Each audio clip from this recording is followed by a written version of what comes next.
بسم اللہ الرحمن الرحیم نحمدہ ونصلی علی رسولہ الکریم۔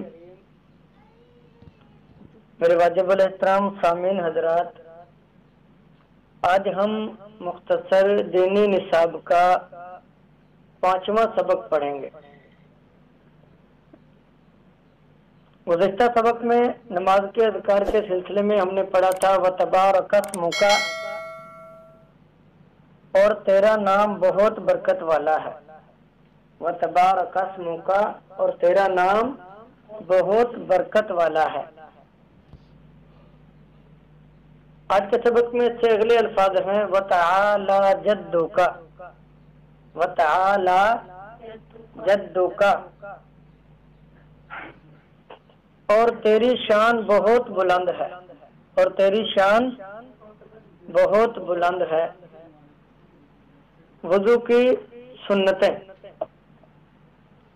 وضو کے فرائض 4 تھے، ان کا تذکرہ ہو چکا۔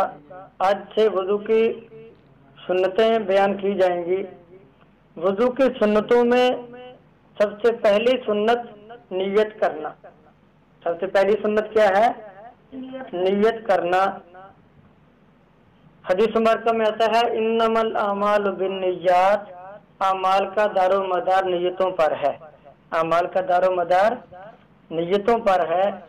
اگر اس نیت سے اعمال نیک اعمال کیے کہ اللہ راضی ہو جائے تو وہ اعمال اللہ کی رضا کا سبب بنتے ہیں، اور اگر اس نیت سے یہ اعمال کیے کہ لوگوں کو خوش کرنا ہے، دوسروں کو دکھانے کے لیے، تو پھر اس نیک عمل کا کوئی فائدہ نہیں۔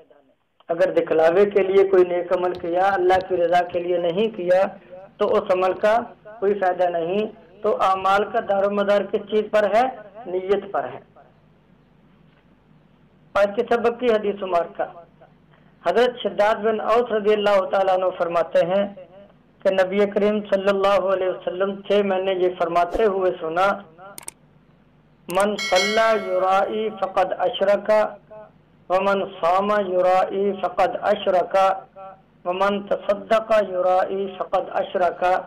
فرمایا جس شخص نے دکھلاوے کی غرض سے نماز پڑھی، تحقیق اس نے شرک کیا، تحقیق اس نے شرک کیا۔ اور جس شخص نے دکھلاوے کی غرض سے روزہ رکھا، تحقیق اس نے شرک کیا۔ اور جس شخص نے دکھلاوے کی غرض سے صدقہ دیا، تحقیق اس نے شرک کیا۔